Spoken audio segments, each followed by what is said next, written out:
Yeah.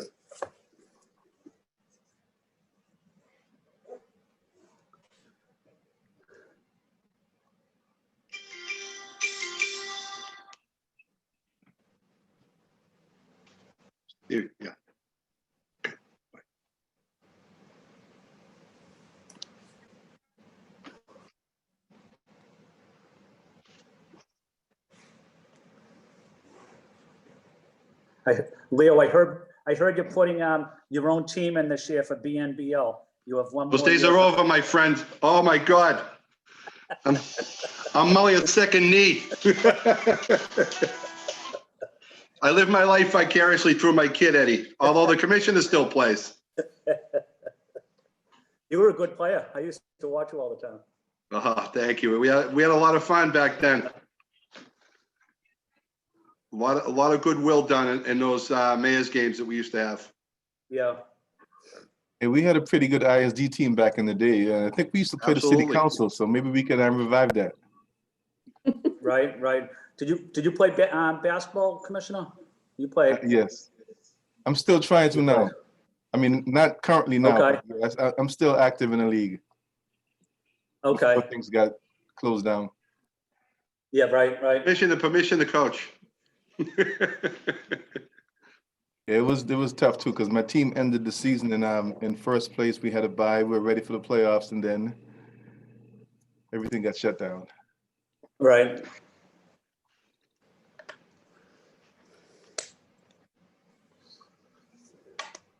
Council, I think we're set to go. We have a Galaxy Tab A in the waiting room, and if it's Mr. Tinkle, he'll just have to raise his blue hand, and we'll advance him. Other than that, I think we can get started whenever you're ready.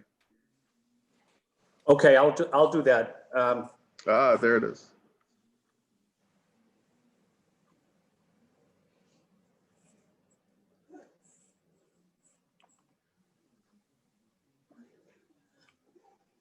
Good morning, everybody. This is Boston City Councilor Ed Flynn. I represent District 2. And I'm joined so far by colleagues Councilor Braden, Councilor Bach, and Councilor Flaherty.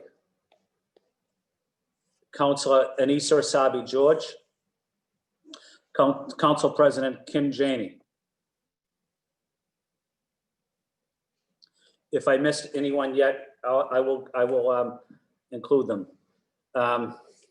This hearing, today we have a hearing on docket 0935, order for a hearing on pest control and illegal dumping in the city of Boston. The hearing was sponsored by myself and City Councilor Liz Braden. The hearing is being recorded and live streamed at boston.gov/citycouncil/TV. It will be rebroadcast on Comcast Channel 8, RCN Channel 82, Verizon 1964. The Zoom link to provide public testimony for the hearing can be found by emailing Shane, SHANE .pac@boston.gov.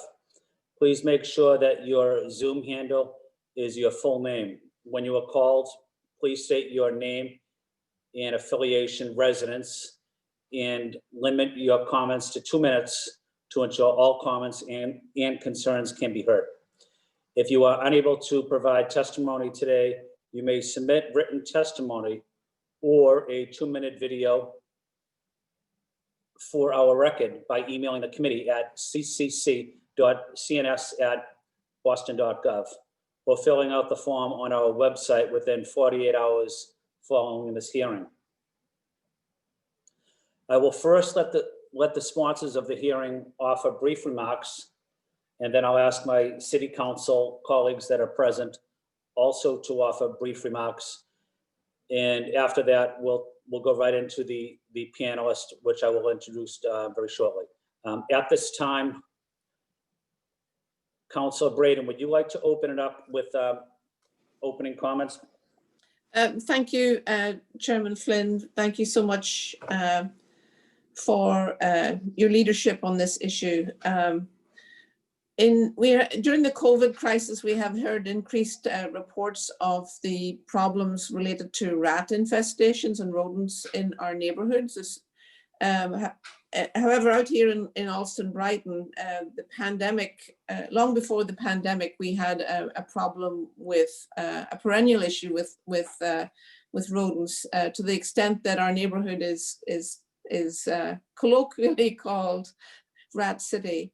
And I'm very interested to listen to the presentation this morning and hear from the experts about how we're trying to manage this situation, and hopefully be able to share some good information with our constituents about how they may be able to help address this issue, and how we can all work in partnership to alleviate this problem. It's a very distressing situation.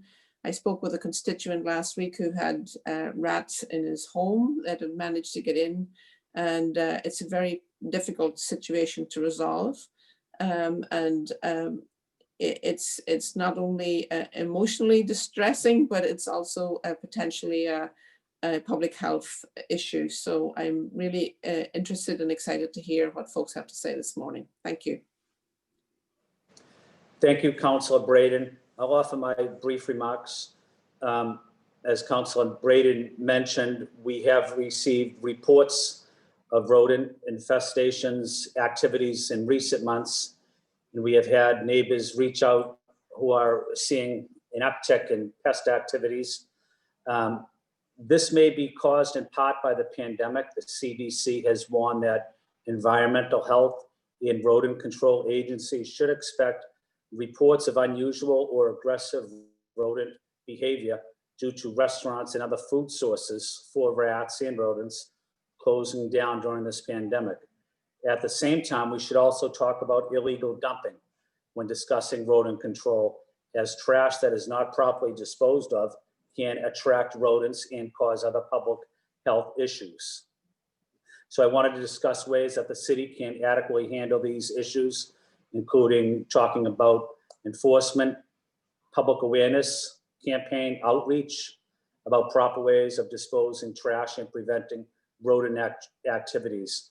And for the record, I have worked with the dedicated city employees on this issue, and they are very professional and doing a good job. And we want to continue working with you to improve the quality of life for residents throughout the city.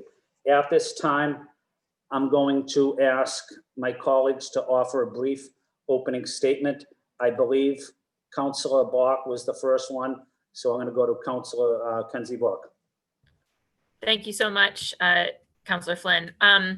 I just want to echo what my colleagues have said. I represent a number of downtown neighborhoods from the West End through Beacon Hill, Back Bay, Fenway, and Mission Hill. And I think we're dealing with a significant new rat issue in each of those. I can picture an alleyway in each of those that we've been seeing unusual activity in. And I think it's just really important to stress, you know, the things that we love about the city, which are the way that our residential neighborhoods and our business districts are mixed in together and abut each other, also can exacerbate this problem. And it's one of the reasons that the city has to be super on top of it, because it's really a collective issue. And so, and it's collective in the sense that we need the city and the great folks who are here today. And then we also need to get the word out to all of our neighbors, both businesses and residential, about how to best take care of trash and minimize this issue. And I know I'm very appreciative on the block I happen to live in, on a bunch of neighbors sort of voluntarily really try to put their trash out as close to pickup time as possible. But we still, we see these issues, and lately they've been really increasing in acuity. So I'm grateful to everyone in the city who works on this. And I think of it as a really fundamental quality of life issue, and as the other councillors have alluded to, also a public health issue. And I'm grateful to Councillor Flynn for adding in the element of illegal dumping, because I think too often folks think that bringing trash downtown and leaving it in places that are people's neighborhoods, is an acceptable or allowable thing to do. And especially in these times, we really have to crack down on that. So Thank you, Mr. Chairman. Thank you, Councilor Bach. I believe the next person that is up is Councilor Flaherty. Thank you, Chairman Flynn, and thanks to you and Council Braden for sponsoring.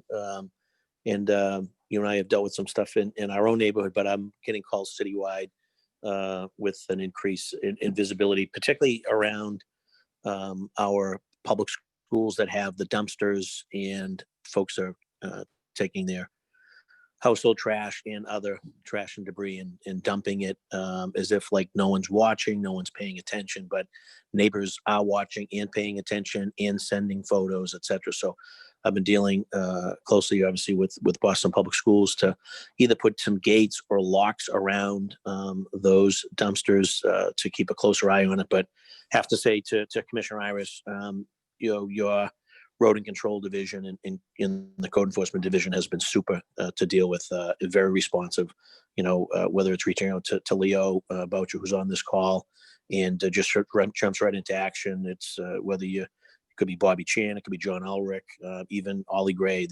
Everyone's just throwing a shoulder into it. So I appreciate the attention to detail. I know how seriously you guys take the issue from a quality of life and a cleanliness standpoint. So here to work with you as best we can. And obviously you all also have Steve Tankle, who's on here as well, and even in Captain Mack. And so everyone pays attention to detail. When you reach out, you give them an address. There's usually a prompt and appropriate response, and there's good positive feedback from constituents. And hopefully we can continue to do that. And Leo will tell you, it's anytime we're talking, we immediately talk about the Norwegian rat, and/or we're talking about the latest technology around the frozen ice stuff. So the more that we have the ability to use that technology, the more hopefully we'll be able to root out rodents that are infesting our communities. And what we saw around the dumpster activity eventually goes into someone's yard, or worse, goes into their home. And we also have to target a lot of the construction projects and making sure that as part of the permitting process that they're baiting, but that we're doing quality control around that, and we're making sure that baiting is regular, and they're updating and rebaiting as much as possible throughout the duration of the project. Sometimes we see baiting initially right at the onset of the project, and then as projects languish, they kind of take their eye off the ball on the road and control piece of it, and then we start getting the calls, and then you guys start getting the calls. And so our hope is that on the private side of this house, that we'll continue to have developers maintain a high level of standard around their sort of road and control and abatement processes. So thank you, Mr. Chairman, and look forward to hearing from the experts on this. Thank you, Councilor Flaherty. Thank you, Councilor Flaherty. Councilor Sabi George, then it'll be Councilor Janey, followed by Councilor Mejia. Thank you, Mr. Chair, and thank you to you and Councilor Breeden for bringing this before us today. Rats, although not a wonderful topic to discuss, certainly an important topic here in the city of Boston. As we know, it's not just around quality of life issues, it's certainly around serious and significant health issues and the risk to our public health and to our sanity. So just happy that we have this before us, and encouraged by those that are here to offer testimony on behalf of the administration and the commissioner, and those that work for ISD doing these what can't be enjoyable work sometimes. Don't mean to laugh because it is a serious issue, and one that we need to address. So thank you to the makers, and thank you, Mr. Chair. Thank you, Councilor Sabi George. Council President Janey? Thank you so much. Can you hear me okay? Yes. Thank you so much. Many thanks to you, Mr. Chair, to Councilor Braden. Want to thank Commissioner Iris, your entire team, certainly Aisha Miller. I always have to give her a shout out. But more related, I think, to this topic, certainly other members of the team like Steve Tankle and John Ulrich and others that Councilor Flaherty mentioned. This is an important topic. While I don't cover downtown, I do have the neighborhoods of Roxbury, South End, Dorchester, and Fenway. My district is densely populated. Parts of my district already have 2 trash days because of this history and the dense population, and illegal dumping, as well as rats and rodents have been an ongoing issue. And I would acknowledge, like many of you have already said, with the quarantine and COVID, there is just new behavior with rodents. They're everywhere, and it's not just rats. I mean, it's squirrels, it's other kinds of critters. If you travel throughout the rest of Massachusetts, other towns are dealing with their equivalent, whether that be skunks or some other kind of creature. And so, you know, people, the creatures are out looking for food, and our behavior has shifted and changed. And so their behavior has shifted and changed, and they are more brazen and bold. So I'm looking forward to this hearing and figuring out ways that we can strategize to ensure that the quality of life issues in our city are being held up, and that residents don't have, you know, this additional burden to deal with during a very difficult time. So thank you again, Mr. Chair, and thank you to the administration for all your work in this area, and to all of the residents for their dedication to their communities. The other thing with the change in time for trash pickup in my district, and I know Councilor Flynn can also speak to this in the South End, you know, there were also worries about whether or not this was going to exacerbate a rodent problem, because people would then be putting their trash out the night before instead of the morning of, and the trash is there. So I would be interested, as we get this conversation started, as an update on whether we've seen an increase related to that shift in time for trash delivery. Thank you, Mr. Chair, and thank you again to everyone on the call. Thank you, Council President. Councilor Mejia? Thank you, Chair, and Councilor Breeden for calling this hearing. You know, it's interesting because I always talk about all means all, and all issues are important in the city of Boston. And so this is one that I know we've heard a lot from our constituents at various community meetings. So happy to join the conversation. I just would like to point out two things. While I know that this particular hearing is specifically around illegal dumping, I also just wanted to make note that when it comes to construction, that is also a reason why we see rodents creeping up in certain neighborhoods. And I know that that's something that I've heard from folks, that when there's a lot of construction happening in certain spaces, we see an uptick in certain neighborhoods. So I just kind of want to like flag that as another issue as to why that may be. And I also I would be remiss if I didn't give a shout out to Commissioner Irish. We went to Dorchester High. But more importantly, like his entire team, I would have to say, you guys are always on it. Aisha Miller, the whole squad, first to respond, whether it be through Facebook, text messages, emails, your team is on it when it comes to responding to constituent services. So I just want to thank you all for your hard work and continue partnership with our office. We really do appreciate all that you do and continue to do for the city. And thank you everyone for being here. All means all, even the rats, y'all. Thank you, Councilor Mejia. I don't believe there's any other city councilors on just yet. So at this time, I would like to introduce our panelists that are here with us. Thank you for attending, but more importantly, for the work that you've been doing for many years in the city, including Commissioner Dion Irish, Inspectional Services, Leo Boucher, also at Inspectional Services, who's the Assistant Commissioner, and Steve Tanko, who's at Code Enforcement, Department of Public Works. I see Steve and I see Eric Prentice. We're part of a monthly meeting with Mary Chin at the Asian American Civic Association. So I want to say thank you to Steve and to Eric as well. At this time, could I ask Commissioner Irish to offer opening comments?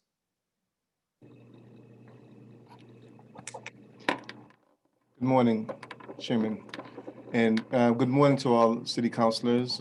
Thank you for your feedback, and also I want to just thank the employees of Inspection Services. I know how hard they've been working. It's been a challenging time for us where we've actually seen an increase in demand for our service, and I know they're working tirelessly on this. So I want to just publicly thank the employees who have been responsive to you, and I'm very glad to hear that. Also, this is not a glamorous issue, but as you all mentioned before, it's a very important issue. It's one of many important issues that we have to deal with as a city. It's quality of life, it's public health.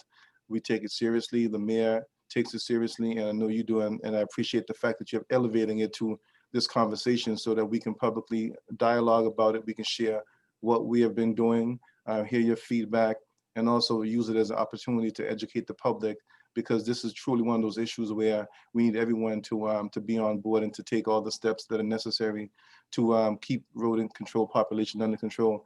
As you all have mentioned, this is not a new issue. This is something that we are continually addressing. We have, with me today, we have Assistant Commissioner Leo Boucher, who's an expert in this area, and he leads a team of experts.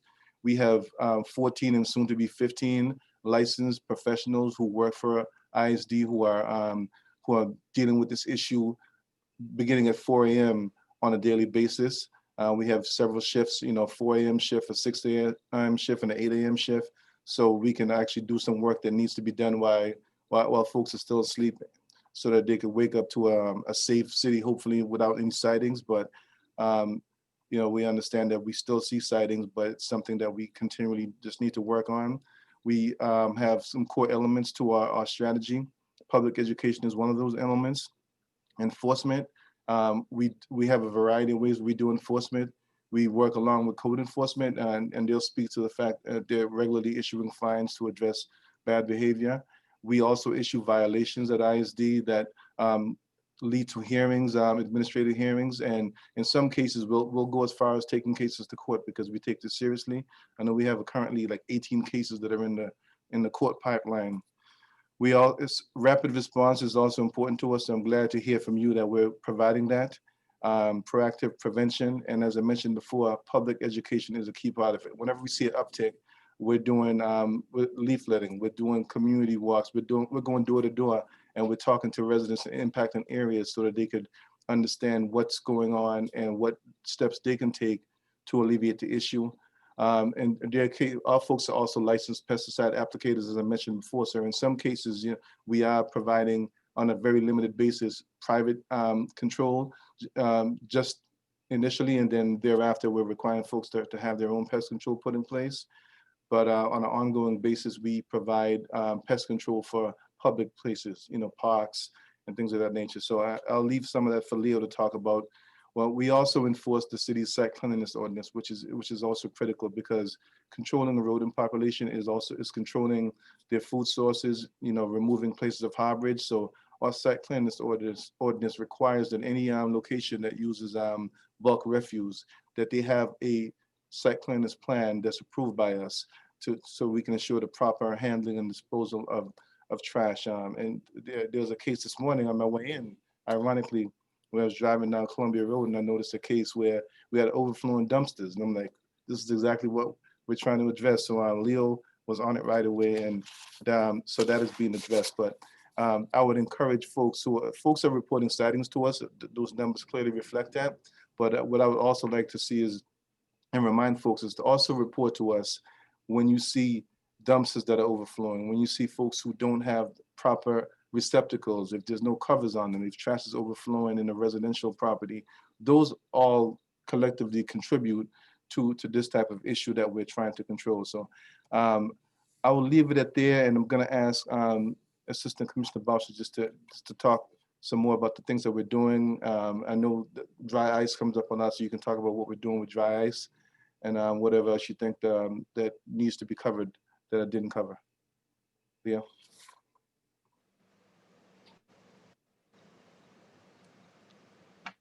Thank you, Commissioner. Thank you, Mr. Chair and councilors. I appreciate your time today. Yeah, this is a very, very, very panicky issue. It evokes panic immediately. Rats traditionally have been the horror movie stuff. It's the things that frighten folks, and quite frankly, I am very, very concerned about our uptick. But let me give you a little bit of background of what we've determined in dealing with some of the specialists that we speak with, entomologists throughout the country and other cities. So New York City, Chicago, New Orleans, DC, Seattle, and the United Kingdom are some examples of cities and countries and nations that are experiencing an uptick. What happened was a perfect storm. We had this awful COVID begin, and the quarantines began in March. At the same time as that occurred, spring is a breeding season for rodents. So now the rodents are breeding during that particular time. And you compound that with the fact that we've eliminated all the commercial trash that they're accustomed to eating. That commercial trash has reverted back to the neighborhood. So most of you folks who are on this call probably reverted to takeout food and things of that nature, as opposed to going to the supermarket. You know, people are using DoorDash and Uber Eats. I know my nephew's making a fortune delivering Burger King food, for example. All of those changes in practices resulted in the trash being moved from the commercial areas into more heavily residential areas. So once again, as folks said, the rats were starting to migrate towards where their food source was. One of the big misconceptions and one of the scary things that is always publicized is that rats are more aggressive. It's very, very, very critical that we understand they're more aggressive towards each other, not more aggressive towards humans. That's a very important fact to get out there. We deal with an entomologist, Bobby Corrigan, who's internationally known. He's based in New York. We've had him to Boston several times, and he's done different projects with us. And he is very, very adamant about the fact that the word is getting out there that the rodents are becoming aggressive. They're becoming aggressive towards each other because they're fighting for that same piece of food. So that's a critical component that folks definitely need to do. And they definitely need to understand. So we've changed that. And in addition to that, as we can all attest to, we've had some incredibly mild winters. So the kill off that we normally get during the seasonal times was reduced. And as a result, we did get an increased population. So that's just a little bit of the history. Illegal storage. So Steve will deal with a lot of the illegal dumping and illegal storage. I was fortunate enough to work with Steve at Code Enforcement, and we're both on the same page, shall we say, as far as the code enforcement and action goes. But the storage issues are critical as well. What's happened is, you know, you've got a lot of folks who don't particularly care how they place their trash out, throwing that recycle material out with 2 slices of pizza left in it, throwing remnants of food out, you know, not closing their covers in their dumpsters or their barrels. All of those things result in food for rodents. And as I always tell folks, rodents don't need filet mignon, and they don't need spring water. You know, a small puddle and some scraps will suffice for a food source. So it's very critical that we focus on that as well, making sure that people are putting their trash, storing their trash properly. Very, very big piece of the puzzle. In addition to that, the illegal dumping issues that Steve will get into in much more detail. Illegal dumping is not an issue in the residential areas as far as barrels and things of that nature. It's, as Councilor Flaherty alluded to, you know, the BHA and the BPS are experiencing folks going into their areas and dumping in the dumpsters and that type of thing. So that's the big illegal dumping piece. Our primary focus is proper storage of trash, proper storage of that food waste. And if we can knock that down, and how we do that is through education. We've embarked on probably the biggest education component that we've had since I've been at ISD. We're literally pricing out of our flyer materials. All of our materials are being distributed. All of our inspectors are focusing on making sure that folks understand how they can prevent rodent activity in the neighborhoods. In addition to that, we've got inspectors out there that will do a one-time baiting. So, and that's generally if you're the victim of somebody else's poor sanitation.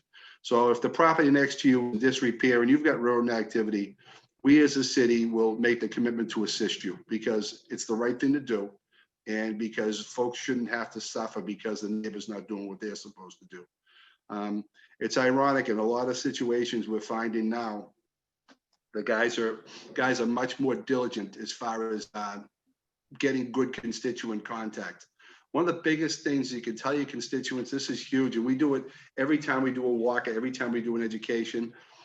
And if they see a rat, where did it go to and where did it go from? If you don't have that information, that's fine. One or the other will suffice. Are there trash issues? That rat's probably running from where it's living to a food source. So that would be the general travel. They live within 150 feet of where they eat.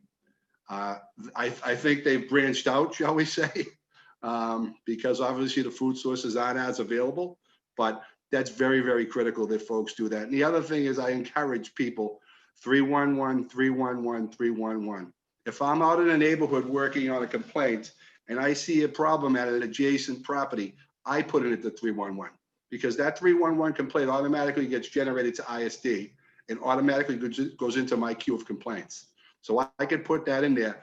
It's the old way. It's the old way of walking around, Counselor, not to go back in the old days, but your father always used to tell me when I started in city government, make sure you have a pen and a piece of paper. Yeah. So that's how we used to do that. Now we do it electronically.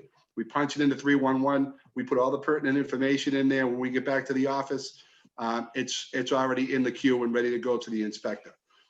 We call the inspector immediately, but we've got that complaint recorded, and that is important. It's another reason why I think our numbers are up.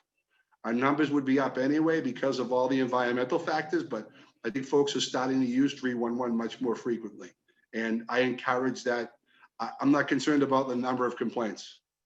And the other big piece is if you're dealing with an inspector or the department, and I know people are nervous and concerned, that first phone call is already in the system. So I've got, and I went through my complaints just through the COVID process. I've got addresses with 10 and 12 complaints, but in actuality, we're working on the same complaint. So we're doing some things electronically in order to deal with that. Commissioner and I and Kelly Mackey with our IT folks have talked about that. That's another big piece, but 311 is a huge, huge source for all of us. It's a great tracking mechanism, and it's a great way for people to get their complaint in there and for us to answer it. And the last piece is, and Mr. Corrigan said this as well, people are home now. You see a lot more when you're home. I mean, I'm home today working because I've got all my resources here, and all I hear is construction trucks driving by, and I hear dogs barking and things. I see things during the day that I don't normally see. That's characteristic across the city. People working from home, you're more likely to know what's going on in your neighborhood, and you're starting to realize more and more what's going on in your neighborhood. So it's actually a good thing in some cases. It works out very well, but I think people have been very, very helpful as far as giving us that information. I had a great walk with Councilor Breeden. We went down in Lower Alston. Nice job, Councilor. Councilor found a source of rat activity in a back alley. So, Commissioner, if we're looking to add a body, I think we have our candidate. That was excellent. And the councilor's got a great rapport with the people down there. So we've developed some pretty good relationships, and we have a landlord down there who owns multiple properties on one of the private ways down there. We've got that landlord in the queue. That landlord's replacing a dumpster and doing all the things that we do. But it's a collective effort.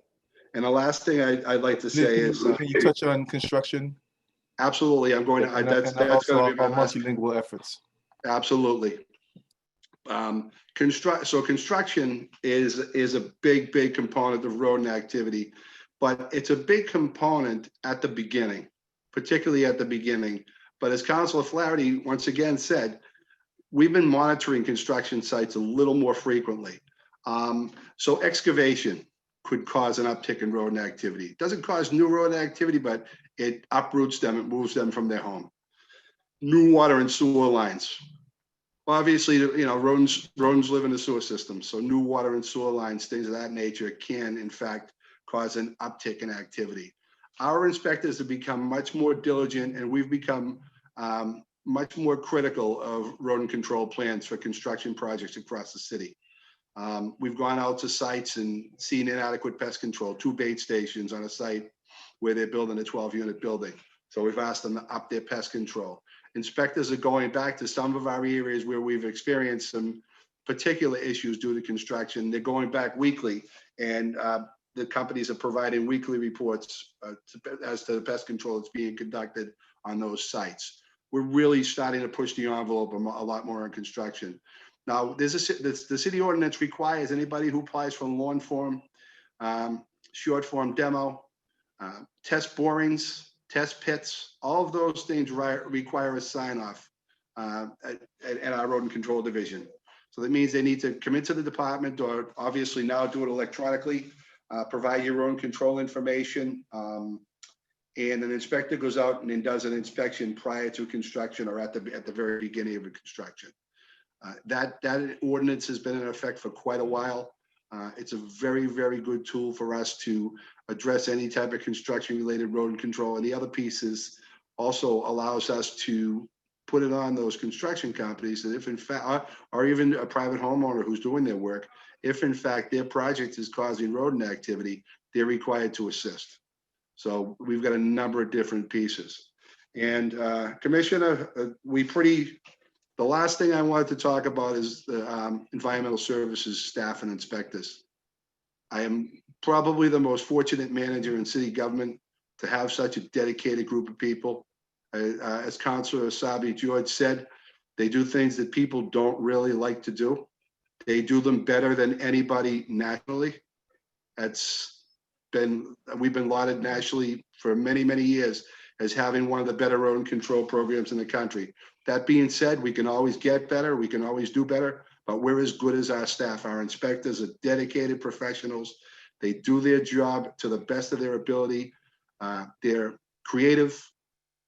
They do aggressive enforcement when they have to, and they work with a constituent with a soft shoe if they have to as well. Communication is the key across the board. If we all communicate, as our constituents and as our city employees and city councilors, if we communicate between one another, I think we can probably knock this problem down.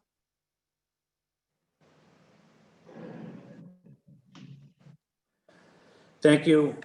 Thank you, Assistant Commissioner Boucher. And Thank you. I was just wondering if Steve Tenkel was on yet. Steve, are you on?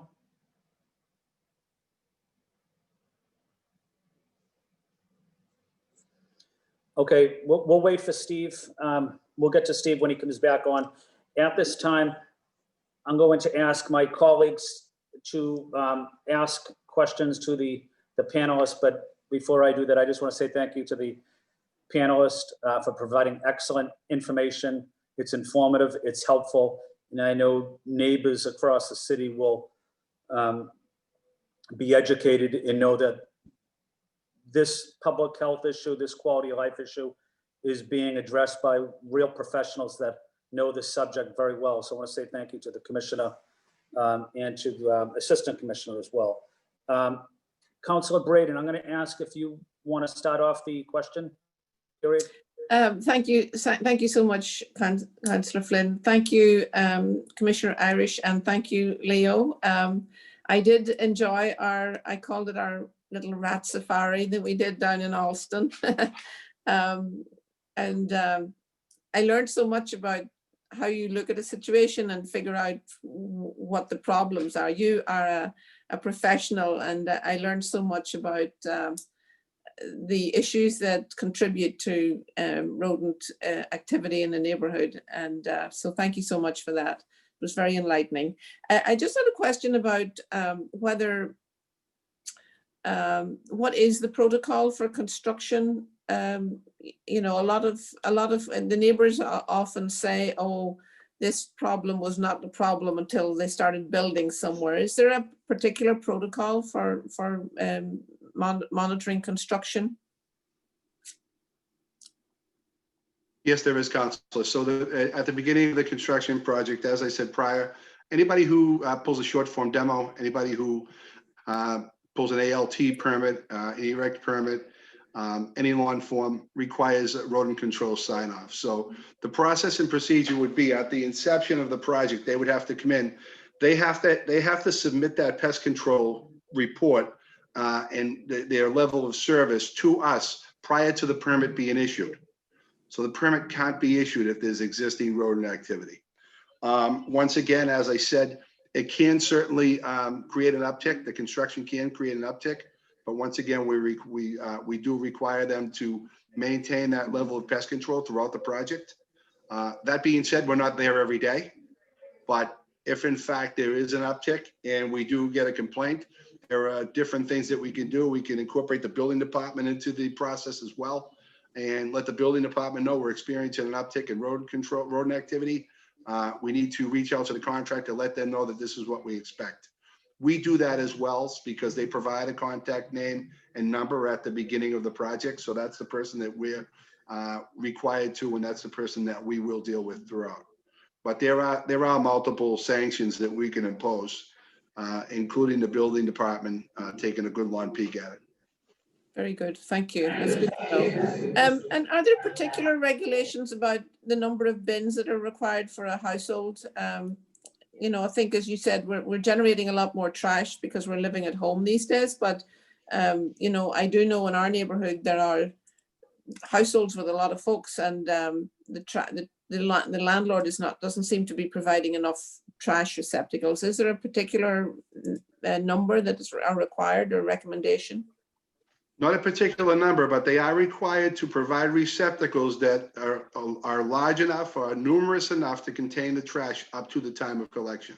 So that is a violation of the state sanitary code if in fact they're not providing enough receptacles. We can issue a violation for that.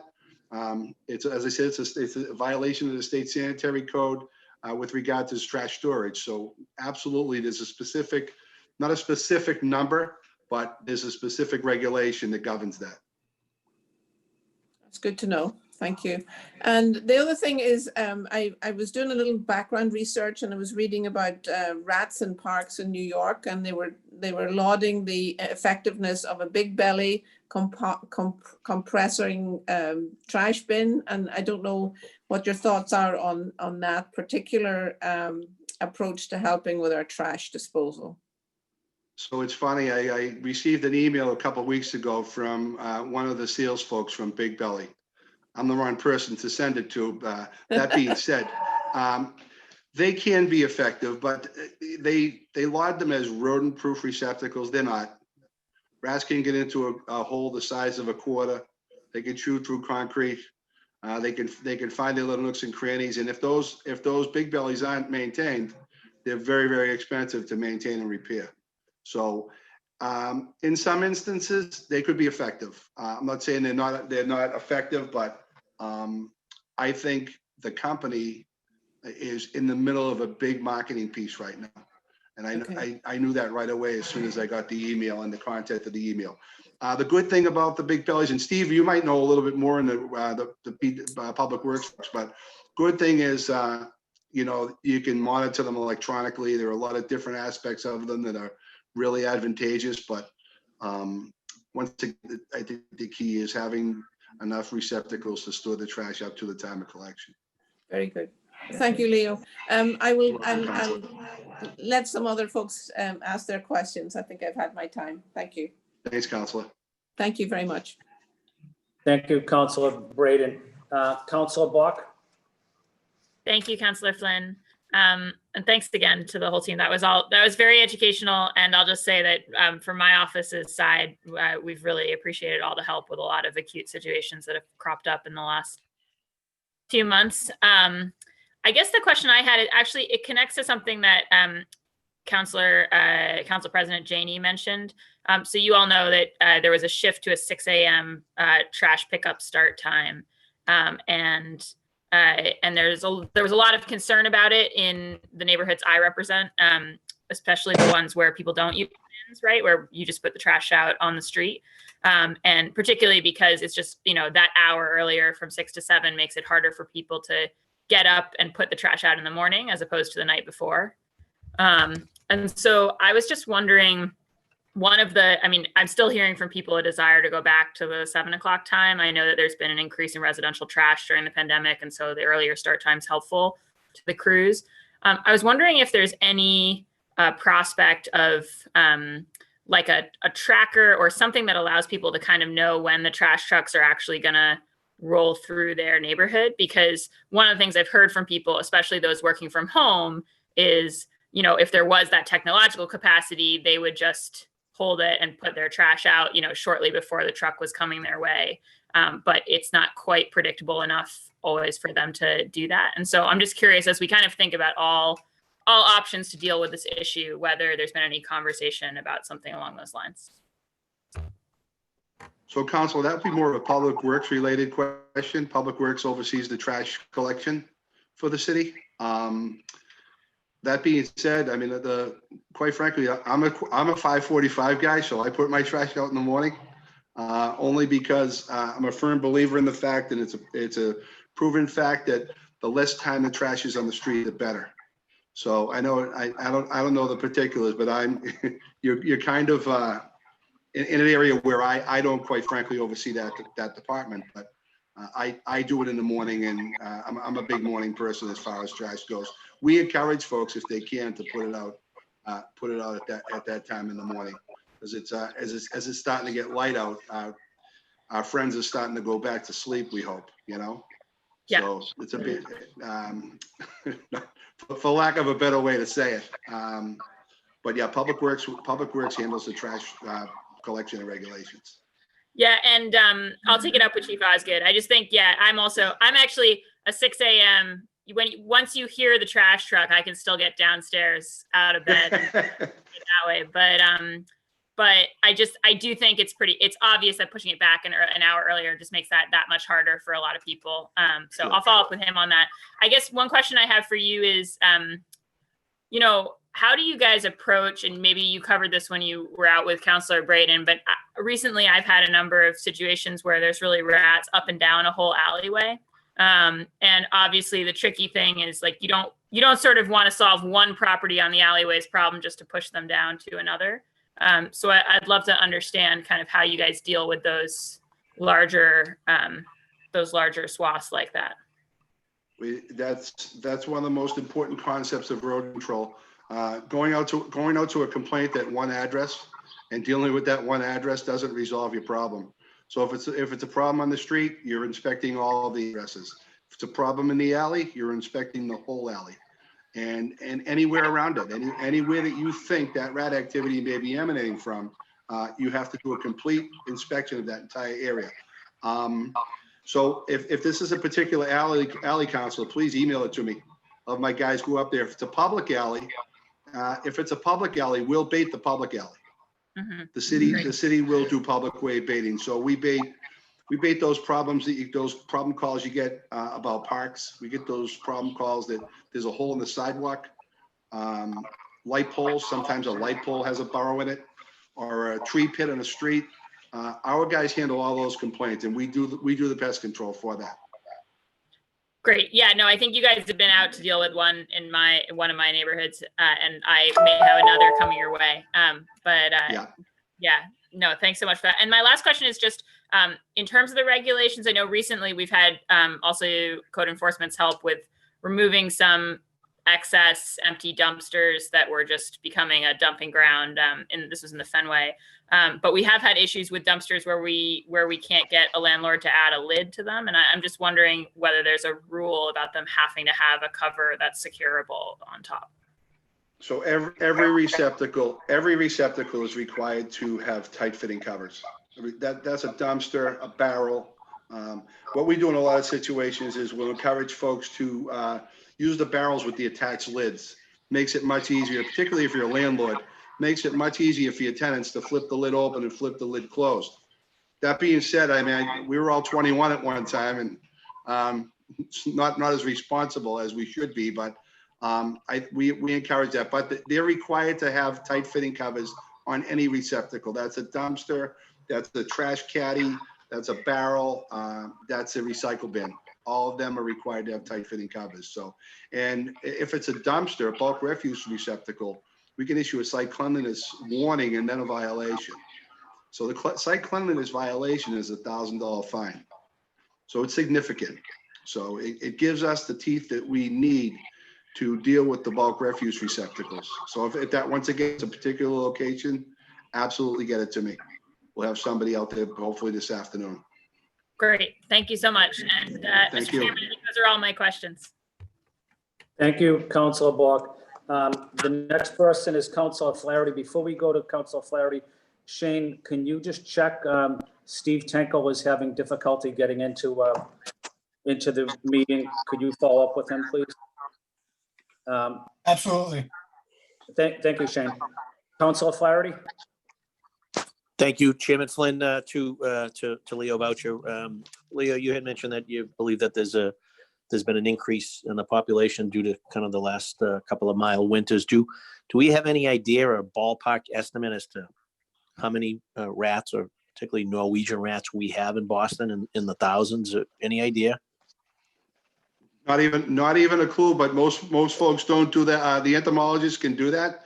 I can reach out to somebody that can do a calculation on that. We focus on locations, Counselor, focus on the causative effects, but it's actually not a bad project right now. So I will definitely reach out and get a number if I can, or a proposed number.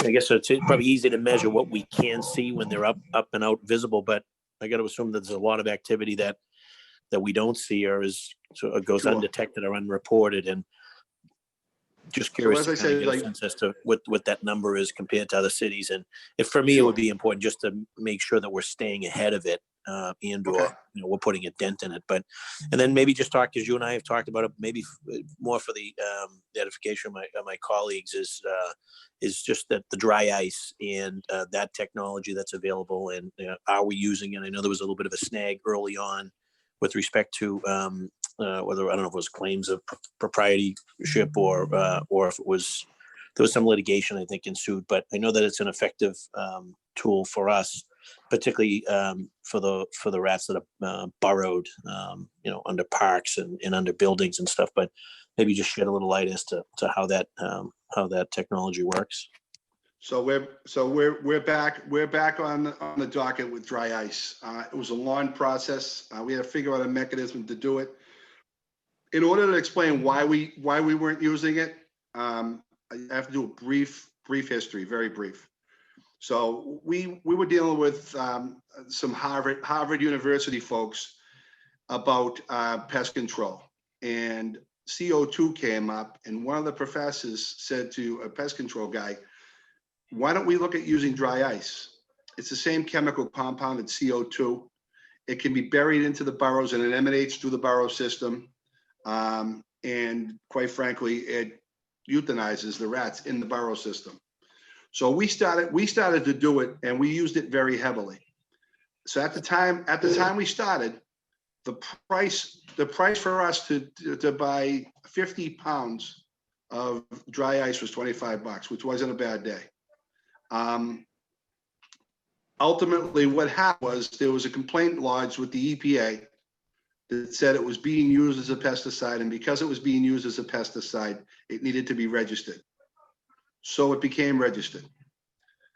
The only company that has a registration for it, and they call it rat ice now, no different chemical compound, nothing's changed, is Bell Labs.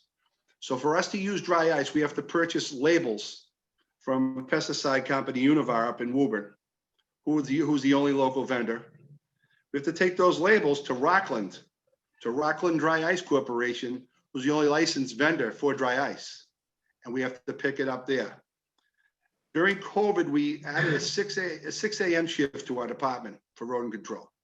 So what we've done is we've got an inspector who fortunately lives close enough to Woburn that he can pick up the stickers. He'll bring the stickers in, and my early morning crew will go down and pick up the dry ice. So we're going to start using it heavily again in the public parks first.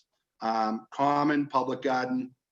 And the difference between the dry ice and the poison is there's no chance of residual poison. So a dog can't dig it up, a cat can't dig it up, another animal can't dig it up. It stays in the burrow system, so that it's being applied in the burrow system completely. And just to give you a little background, we did an experiment when we first started it in a cemetery in Boston. We did 10 burrows with poison. We did 10 burrows with dry ice.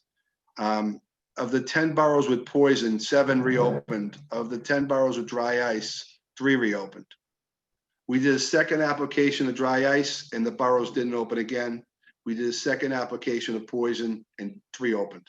So it's very effective. It's very effective. But what's happened is, and I don't know how it happened, it's way above my pay grade on the federal level. Bell Labs has the license for it, and we have to use those two vendors. So we've set up a mechanism where we can start using it, and we're gonna probably do a weekly run to Rockland and pick it up. Right. And you and I have talked about that. I believe that's our best tool. I love it. Buy it by the boatload. Seems like there's a little bit of a monopoly going on with rat ice that we can discuss at another point, but it's a tool, particularly for the boroughs that we saw pay some huge dividends in some of the parks that we had focused and targeted a few years ago before it got a little off track. So it's exciting to hear that we're sort of back on track with the dry ice, and again, huge tool for us. So that's good stuff. So I appreciate the intel on that, Leo, and obviously, hopefully that was helpful to my colleagues to Thanks, know that we have this available. It's a great tool to go along with some of the other stuff that we have in the arsenal to combat rodent infestation. So, good stuff. Thank you, Mr. Chairman. No other questions. Thank you, Councilor Flaherty. Before we get to Councilor Asabi George, I know Steve Tankel is on the call. He's with Public Works, but just wanted to give him an opportunity to give an opening statement, because some of our questions may be relating to Public Works. Steve, are you on? So I can hear. Steve, I can hear you, not all that well, but could you try I again? have an internet issue where it's going in and out, but I listen to the phone here, and I've worked along with Joe. Got trash, placement of trash, it's placed up, lighting, lids, and that's something we do day to day. We have 7-day-a-week coverage, especially in Boston.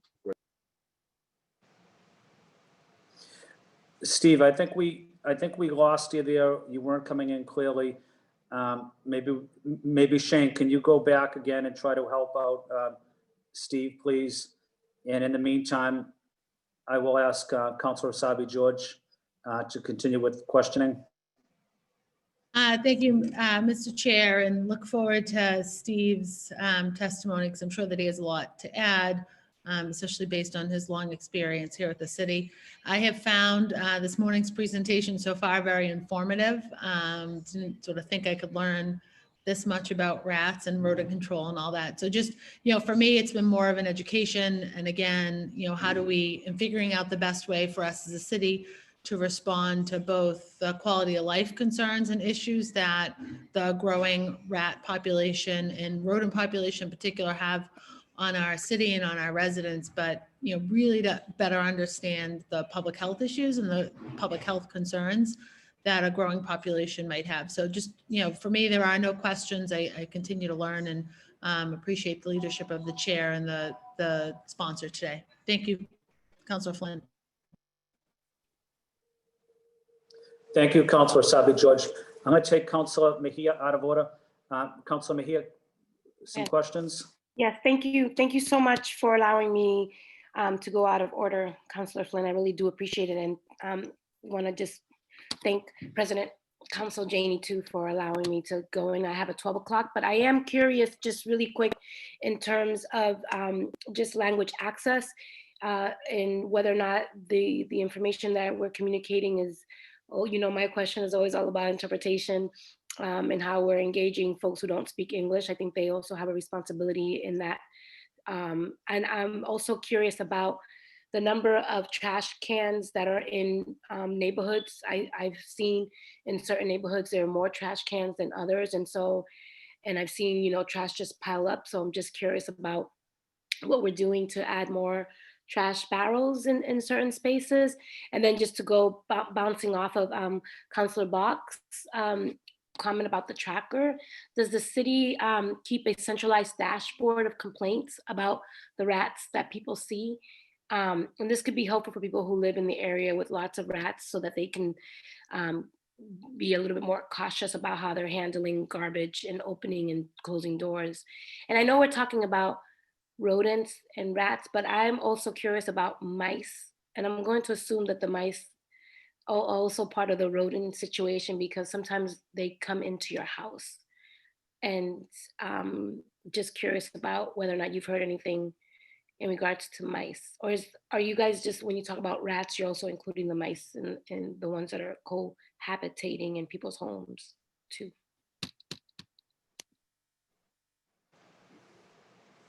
Anyone could answer those questions or not.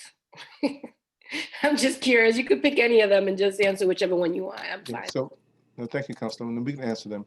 So for the information that's provided on rodent control, it is multilingual. And also our team of inspectors, our licensed professionals, it's a multilingual team as well. With respect to when we talk about rodents, we're focusing more on the rats as opposed to the mice, but we do track mice as well. And predominantly our housing inspection division is the division that responds to infestations of mice and working with property owners and tenants to address those issues on a regular basis. Lastly, your question about dumpsters, receptacles, are you referring to public spaces? Yeah, like on the street, like the street corners, just more visibility across in different parts of the neighborhoods. Like those trash cans are hard to come by. Yeah. So for that one, I would defer to Code Enforcement and Public Works for that one. Thank you. Mr. Chair, I just want to say we do see Mr. Tinkle on screen if you want to answer those code enforcement questions. Excellent. Thank you, Shane. Maybe at this time, I'm sorry, Councilor Mejia, did you have any further questions? No, thank you, Councilor Flynn. And I have to run because I have another Zoom to get to. And thank you so much for your time, and thank you all for participating. Thank you. Thank you. And before, I'm going to have Councilor Janey is next, and then we'll go to Steve Tenko. Thank you so much. Councilor Janey. Thank you so much, Mr. Chair, and I'll be brief.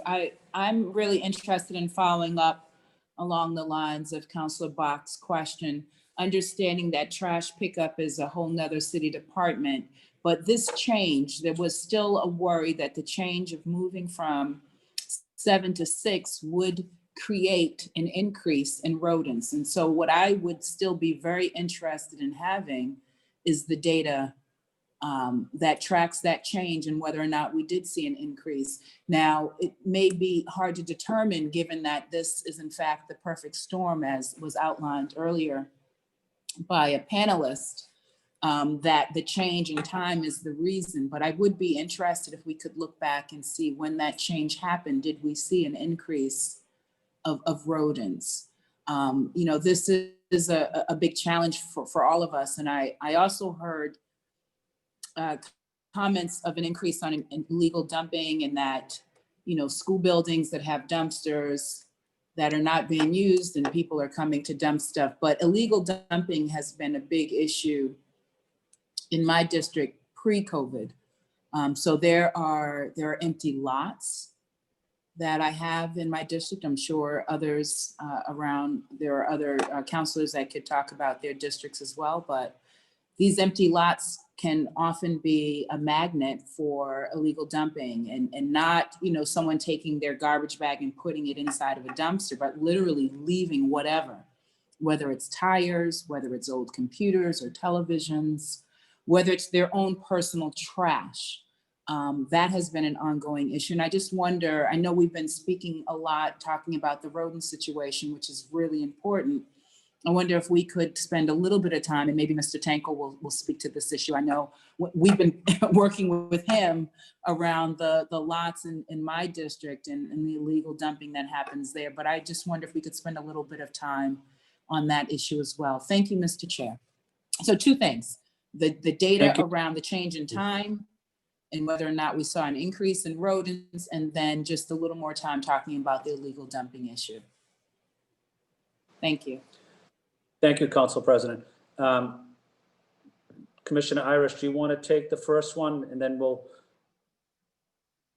get Steve Tenko after, or Leo? Counselor, I'll take the question about the times. Okay. So Counselor Cheney, one of the things that I talked about earlier was the fact that the less time trash is on the street, the better. That's my biggest piece. So, and I don't know a lot about what transpired as far as the collection times go. We spend more time dealing with the private properties and how they store their trash. That being said, trash placed out in the street does cause rodents, and we have had areas where we've gone to that, you know, the bags are chewed and things like that. In some of our neighborhoods, we don't have places where people can put barrels and receptacles, so they place their trash out in plastic bags. That's a perfect food source as well. I'll do a little bit of digging. I'll go back a little further in the year to see if I can figure out if the numbers changed at all. That would be helpful. I would be Yeah. helpful because this I'll is a play around- neighborhood too. I'll have to play around with it a little bit. Yeah, it's very remember, dense, that and then they huge. lack the storage for barrels because we're talking about row houses that are connected and don't necessarily have a little driveway to store their barrel. And so it's been a very difficult change for this neighborhood to navigate. And one concern was that it would lead to an increase. So I'm just hoping that we can have some data to know one way or the other. And then that we can continue to think of creative ways around trash storage and less time. I was excited. It's funny that Councilor Bach mentioned in her questions a tracker, because I was thinking today is trash day. No, actually it was yesterday. See, this is why I need a tracker. I've got Mondays and Thursdays as trash day. And one thing I was thinking about is, oh, it'd be great to know when they're actually coming. Even though you're gonna put it in a barrel, you know, the barrels, some of these rodents are very advanced. In fact, I don't know, some of them might not even be rodents. I don't know what you call the raccoons, but they have the hands and they can open this stuff up. So that would be helpful. Can you speak to the illegal dumping issue that is beyond like school dumpsters, but really the stuff that we see? I saw a church member from a church near my house at the corner of my street walk from that church, take that church's trash and put it on my street on a trash day. So, I mean, there's all kind of dumping that people do for whatever reasons that they're doing it. That is not illegal.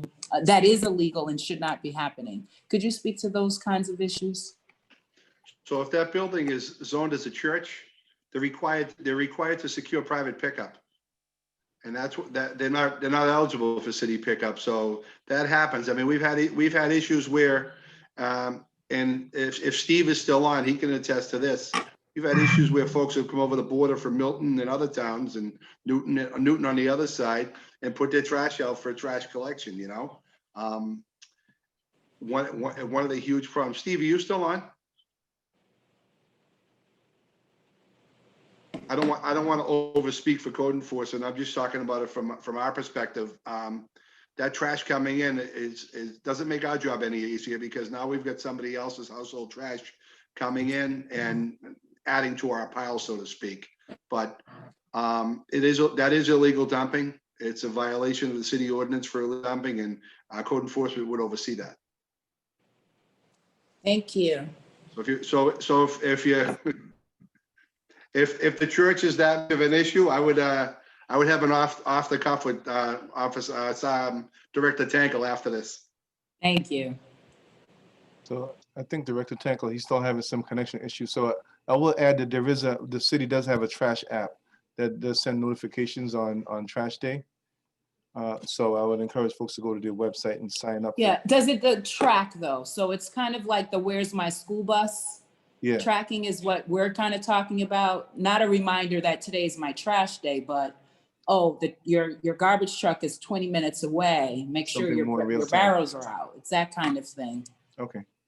I get it. Is that something that we have or something that I'm not sure, but I would defer to Steve on that. But Okay. I don't know if it does all of that, but it does at least at the Okay. bare minimum give you a trash day. But I also would want to say there was a question earlier about 311 complaints. That data is available on 311 complaints. I believe it's an open data source that's available to the public.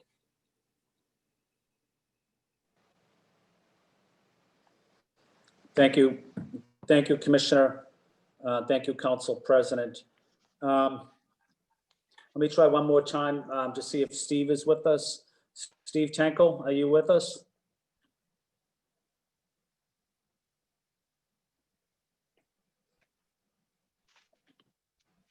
Nope. Okay, before I open it up to the next panel, I had a couple of questions and comments. Maybe Commissioner and Leo, if you want to take an opportunity to respond. Received a question from Scott in the South End. Reached out to me, reported there's a lot of rats on Pembroke and Tremont Street area, the South End.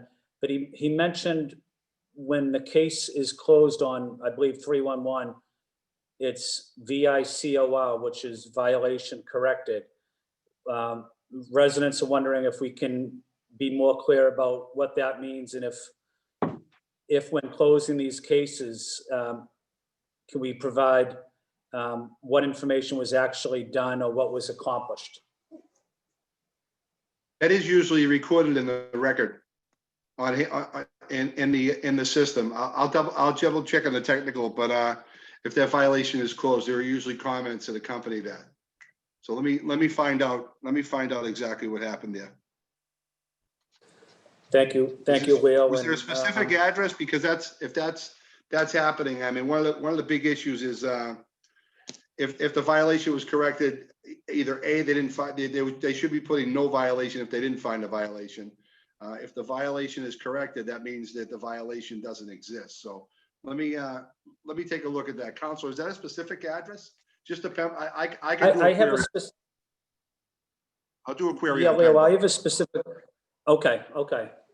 And then my final question is, Leo, I actually worked with you and worked with your team in Public Works on collapsible bins in the South End last year. I think it was with 8th Street Neighborhood Association, Michael Almond. We had a pilot program. But residents of downtown areas have no space for a trash barrel. So they had to put trash directly outside, and then obviously rodents would pick at it. But the collapsible bins are lightweight, can be folded up, stored inside. So residents can put trash inside instead of just putting it directly outside. Again, I remember working with you and Michael and Steve Fox was with us, and I believe Steve Tenkel, we had coffee in the South End. I was wondering what the results were from that pilot, and if it can be expanded from a certain neighborhood and maybe expanded to more neighborhoods in the city. Steve, do you have the information on that one?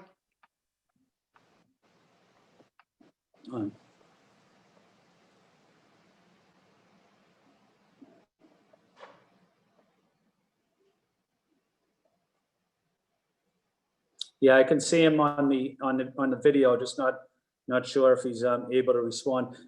Steve, can you hear us? I can. Okay, Steve. Can hear everyone. Yeah, thank you, Steve. I don't know if you want to kind of respond to my question, but also give your opening comments as well, whatever you think might be helpful to this hearing. Yeah, I had to move location. I was getting a real bad reception. I've heard most of it. I'd just like to touch on the trash issues. We have worked with Leo off and on for a long time and continue simply because of the rodent issue and the way the trash is stored or placed throughout the city. We are aware of locations that do not have the room for barrels. It's been a problem for a long time. But we try to work with the constituent also, not just giving them the fine. We educate them. As far as the illegal dumping, I believe Leo touched on that also. We have a lot of areas where what's considered illegal dumping is when somebody brings it purposely from another location and drops it off within the city boundaries, whether it be a school, other facilities that the city owns and manages. Those are considered illegal dumping. A lot of the misconception is if number 20 such and such street puts it right next door at number 22 such and such street. We don't really consider that an illegal dumping. That's considered improper trash disposal. And we'll try to educate them on that. Thank you. Thank you, Steve. And Steve, I know I work with you and the member of the panel that's going to be on next is Mary Chen from the Asian American Citizens Association. And we do a lot of work along with Eric Prentice. So I want to say thank you, Steve, for your great work as well. Illegal dumping too. I have a lot of illegal dumping in Chinatown. I had several cases on Hudson Street. Correct. And then I called up Public Works, and Public Works came and we cleaned up the area. So I'm very, very grateful for Public Works. But on Hudson Street, Beach Street, I think I chased a guy who was a contractor. He dropped off his old wood right on Hudson Street, and I couldn't see his license plate, so I had to chase him through the south end in Chinatown. I couldn't catch him. He went right up into the highway. But I'm wondering, how often do we have illegal dumping taking place, and what is the fine, Stephen? As you say, Councilor, well, it's different. With the vehicle, it would be $1,000 fine, Councilor, but it's very tricky. If we don't catch them in the process, whether it be by the public reporting it to 311 or calling it in or some other nature, or certain areas of the city where it's happened more frequently, we have private cameras that those people give us access to so we can see who did it, maybe get a plate number, truck, car, whatever it might be, and then we'll issue the appropriate fines after an officer's gone there and verified that it did in fact take place. But without that, if we do not find anything on site indicating where or who it may have came from, our hands are sort of tied, and then we call it in to get it removed if it's on our property. If it's on state property, we'd reach out to them and have them remove it. But it's a hit or miss situation when it comes to an illegal dumping. Steve, if residents across the city see illegal dumping or they have it on video, they can send it to you, but would they send it to you through 311? They can, yes, they can. They can send it into code enforcement through 311. We ask that they not get involved because some of these things can get pretty tricky at times, and just report what they saw. We'll take it from there. We'll do the investigation. And if we can issue a violation, we will. We'll investigate it anyway, and they'll get an answer back on the 311 app once complete. Okay. And then my final question, whether it's for Steve or the commissioner or Leo, but what can we do? What's our message in terms of public outreach to residents? Can we engage the residents in a public awareness campaign on illegal dumping, on pest control, on helpful hints what residents can do or shouldn't do, or giving residents some good written information on how they can be more proactive as well to make improvements on their own on these quality of life issues? On every aspect of code enforcement, whether it's the officer visiting or answering a 311, whether it's after the fact and they received a violation, we continue to educate the public, whether it be a management company or private citizen, on how, when, and where they should store, get rid of, and how to get rid of their trash so that it won't repeat itself for them. I believe the website has a lot of good information. The cityofboston.gov website, Public Works, showing people in pictures that may have a language barrier. It shows them the do's and don'ts of how to put your trash out and store your trash. I say, for us, we're working on to finalize a virtual workshop for October 5th.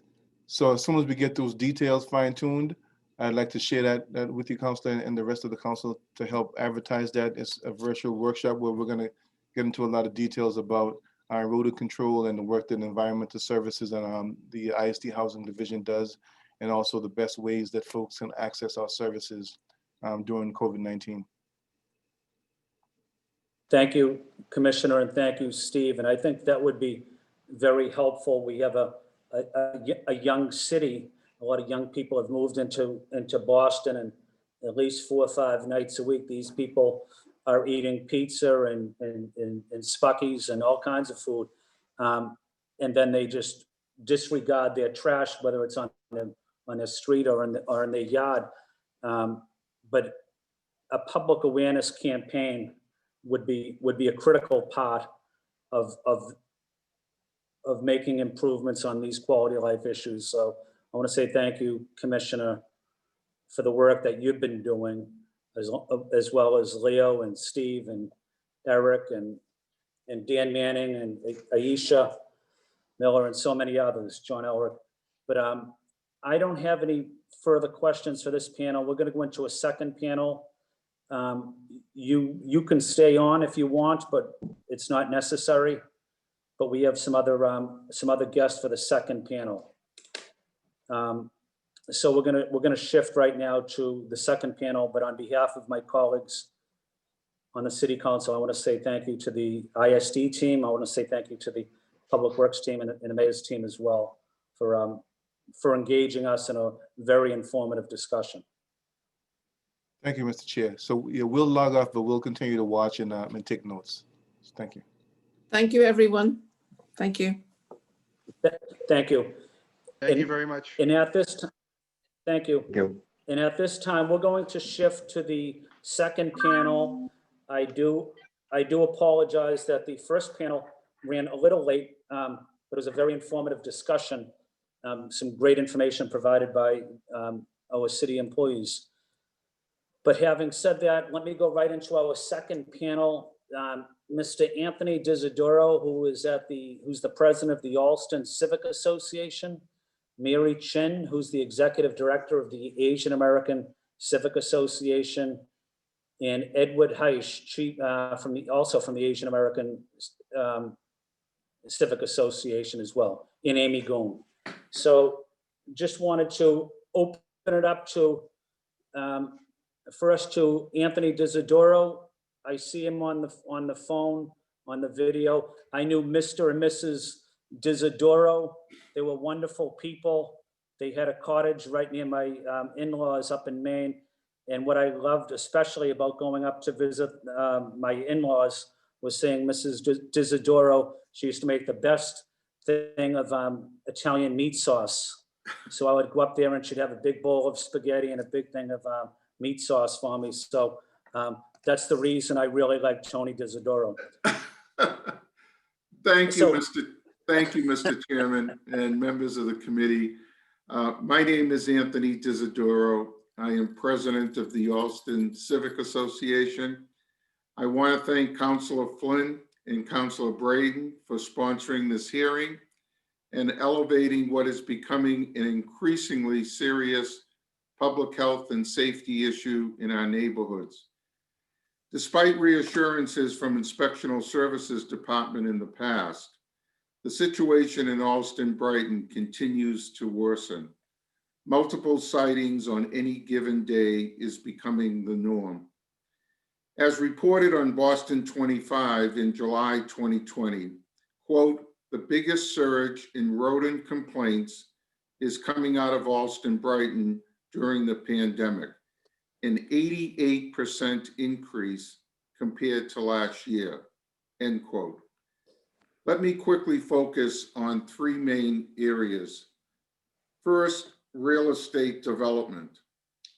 In 2019, Alston led the city's neighborhoods by a wide margin in approved residential square footage at 1,365,140. We are well on our way to post similar impressive numbers in 2020. At the same time, numerous prior approvals, shovels are already in the ground.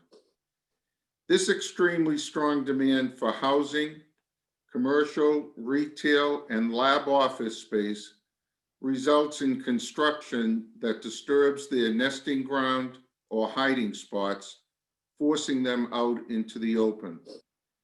Although the city places certain expectations on developers to control rodents at their construction sites for Article 80 projects, the city should demand, as part of the construction mitigation, that developers and institutions help finance rodent control activities, including baiting and trapping, for direct abutters of the project. Second, in a community such as Alston, where in 2018, 80.8% of the neighborhood population are young adults, and the owner occupancy rate was 11.9% compared to a Boston rate of 35.2%. And given the transient nature of our residents, we must hold property owners even more accountable to ensure proper property management by removing food and water sources and items that can provide them shelter.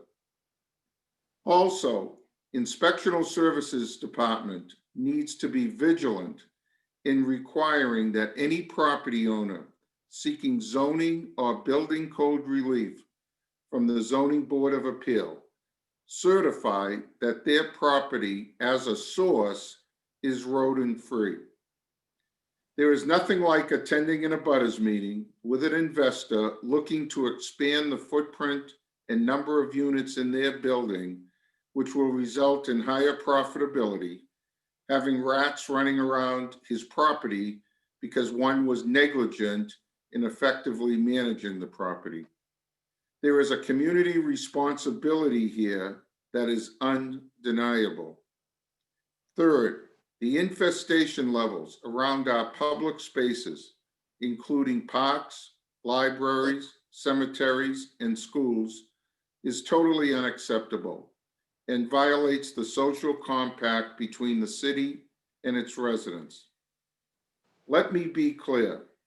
Alston faces an increasing public health and safety crisis, given the potential of disease spread from rodent droppings. Also, due to the pandemic that has diminished their food supply, residents are at risk given the possibility of unusual or aggressive rodent behavior.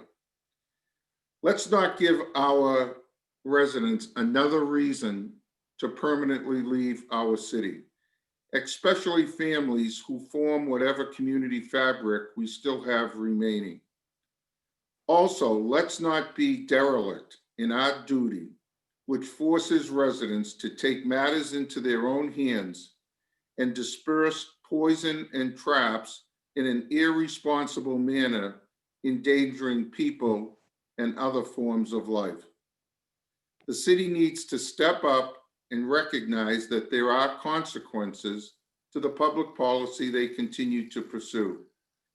A proportional and consistent response is required to ensure quality of life issues will never take a back seat, and that we value the health and safety of every resident who calls Boston their home.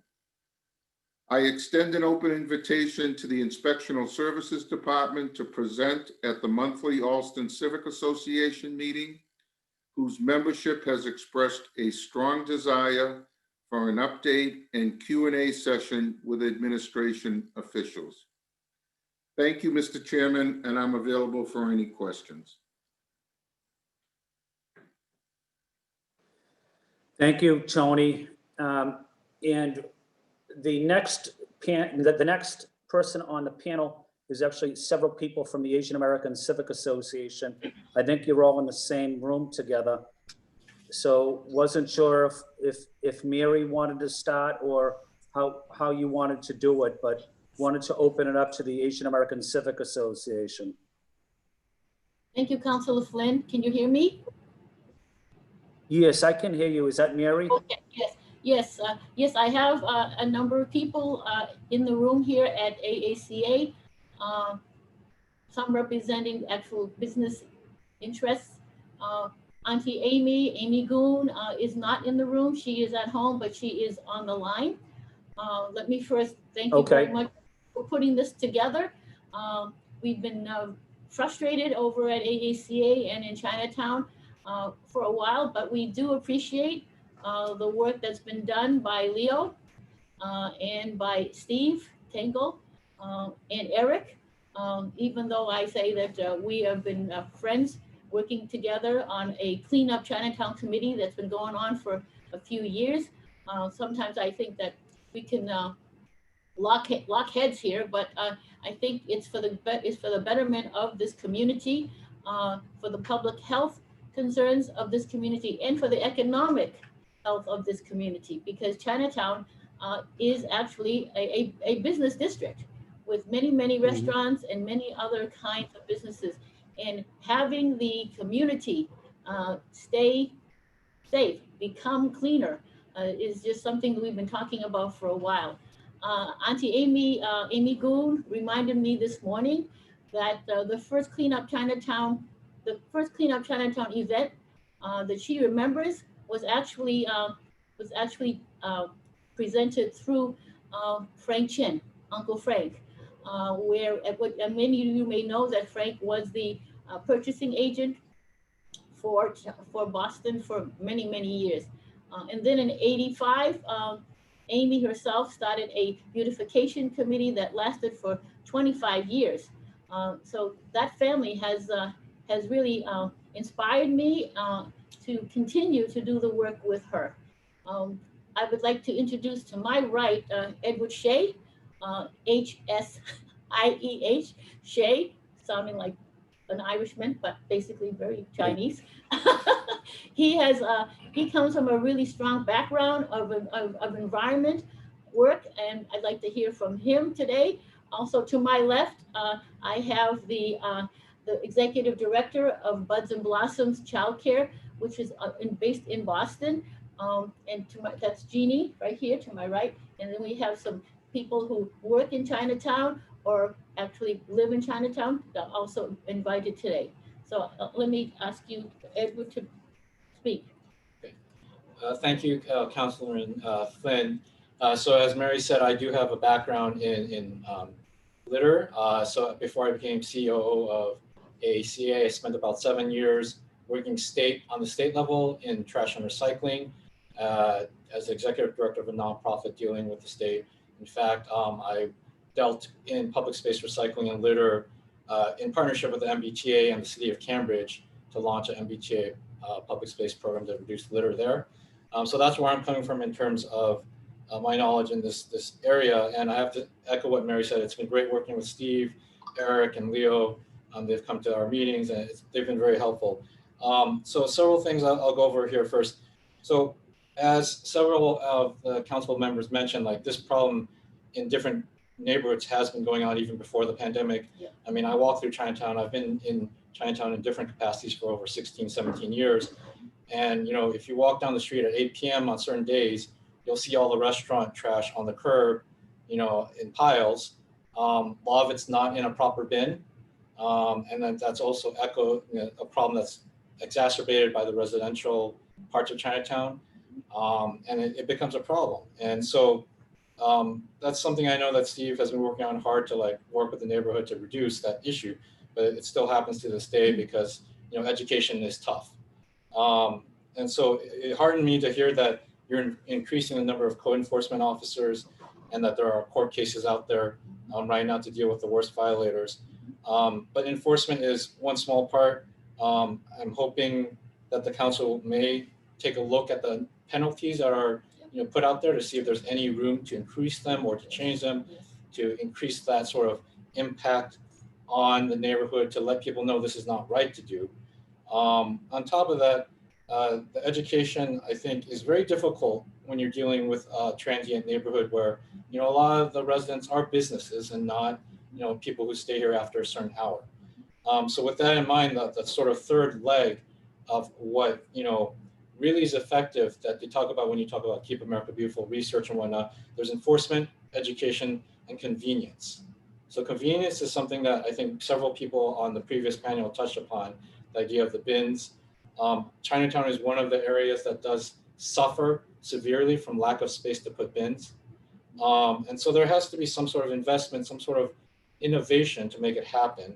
I mean, we see our neighbors at Downtown Crossing with their, I think it's called a BID. I think that stands for the Boston Improvement District, where the neighborhoods come together to fund regular cleanups in terms of actual staff that's paid for to clean the area up.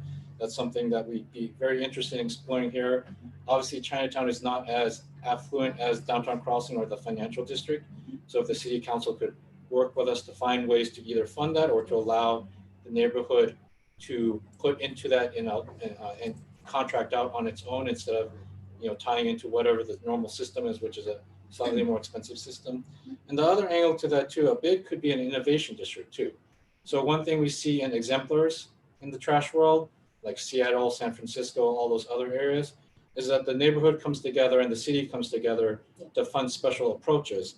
And one thing that we see is, for example, changing zoning laws or permit laws, where if there's a new, you know, construction coming in, that the development is required to include some sort of neighborhood trash depository, where it's not just for that development, but for example, if all the restaurants had an area where they could store their trash until it's trash pickup day, that's something that could alleviate the storage problems where, you know, you put out the bags on the curb and then the rats just come to it.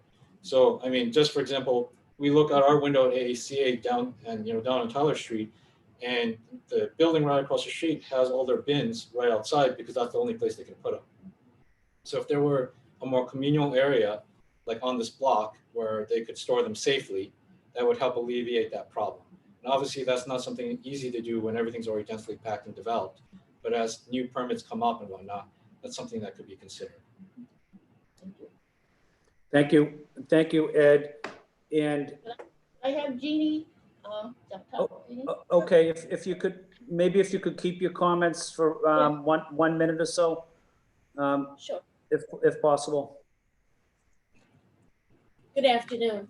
So my name is Jean McKenna. I'm the director of Buds and Blossoms Child Care Center, which is located here at 87 Tyler Street. One of my biggest concerns is the trash on the sidewalks. Right now, because of the pandemic, we're not allowed to take the children to the public playgrounds, and so we have to take them outside for walks, and we have to go around bags or trash or needles, and so that's very dangerous for our young children in the community. And so I just wanted to make that well known to you, that these are the issues that we come across having a child care center here in Chinatown, and we're not the only center down here. So if we could find a solution to this problem, that would be wonderful. Thank you. Mary, is there, do you Yes. want to recognize the other people that are there? I don't know if they need to give opening Amy? statements, but if you just want to recognize them. Working in Chinatown? Okay, fine. Okay. Yeah, I wanted to conclude by really affirming all the hard work that ISD and code enforcement and Eric's team for public works, but what they put into Chinatown and into the other areas, particularly now that I'm hearing from Tony in the Alston Brighton area. Chinatown is unique, but not the only place in Boston that has a real problem with space. We really need to be tougher on the owners and landlords of our site, because they need to do what the law requires, which is to take care of their tenants. They need to make sure that there are barrels for their tenants. The people who live in this community sometimes are really totally ignorant of what they need to do with trash. So their most simple thing to do is to put it into little plastic bags and leave it on the street. So we're talking about illegal dumping, and we're talking about overflow of so-called city public barrels. That overflow is being caused by people who don't mean to break the law necessarily. They just take their trash and put it into public barrels. And then when that overflows, they leave those little trash bags all around the public barrels. And that just creates more and more opportunities rodents and for seagulls to just trash the whole street and all the curbsides. So we know that we can do more, but we need to do more with the people who need to make the change. The frustration and the frustration on our committee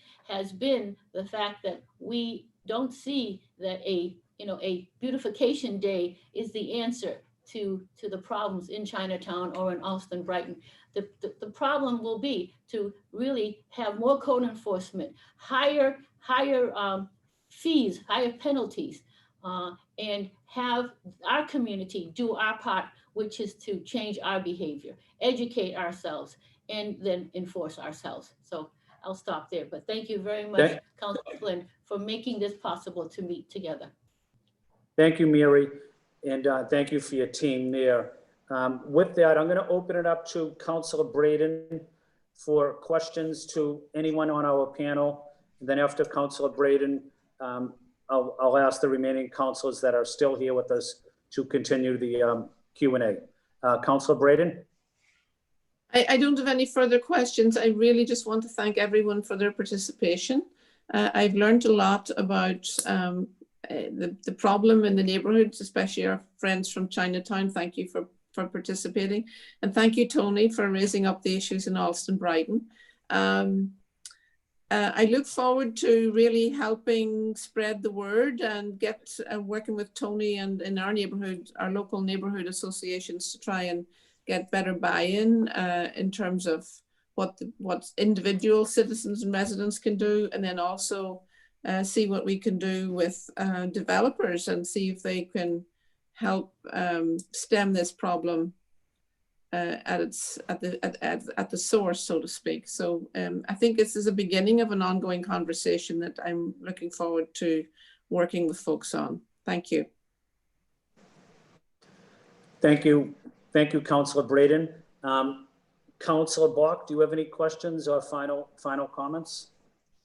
No questions. I just really want to thank the neighbors for the work you do every day, and also for the sort of proposed solutions you offered here. I mean, I heard Tony suggesting that, we really make construction folks responsible for helping to pay for baiting the neighborhood, right? And the adjacent folks. And I think the idea about Chinatown looking into a bid, which I know it took a long time for Downtown Crossing to establish, but I think has been a really meaningful and useful mechanism there. I really appreciate you all for the work in and out, but also coming, to us as policymakers with possible solutions. And I think it's, as Councilor Braden said, like the onus is on us to kind of think about what we can do to step things up. I think the additional code enforcement folks at ISD are great. I'm intrigued and excited about the sort of dry ice ramping up that was mentioned earlier. I represent the Boston Common and the Public Garden and the Fens, where we see a lot of boroughs that dry ice could be a potential solution to.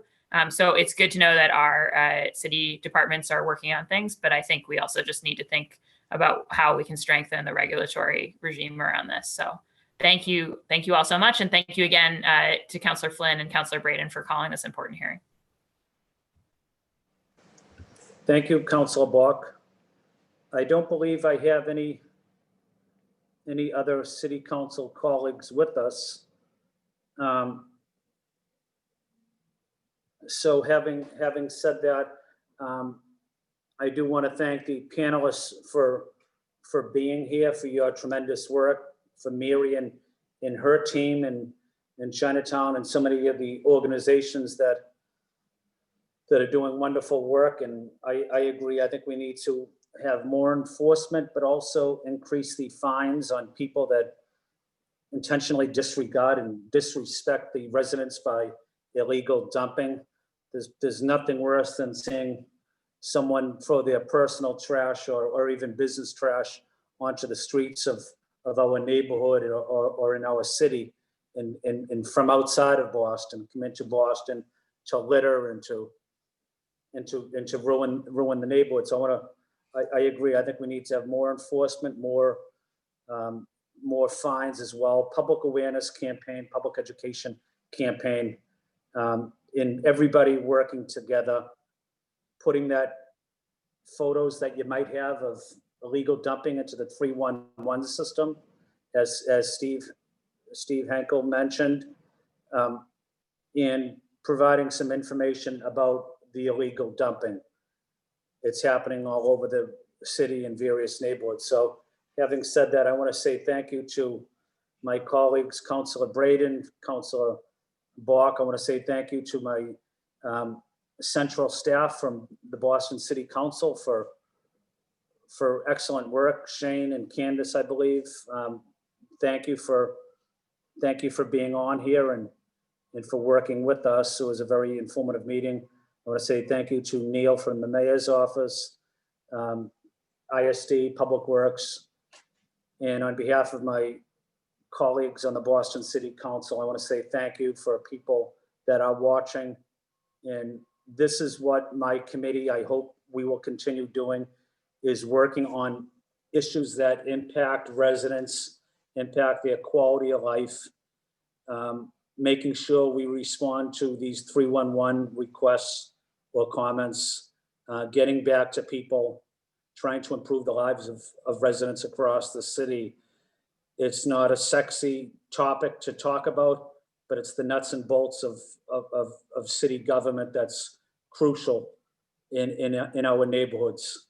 So having said that, I want to say thank you to Tony Disidoro and his tremendous work that he's done through Alston and Brighton, and his family as well, contributed so much to our city.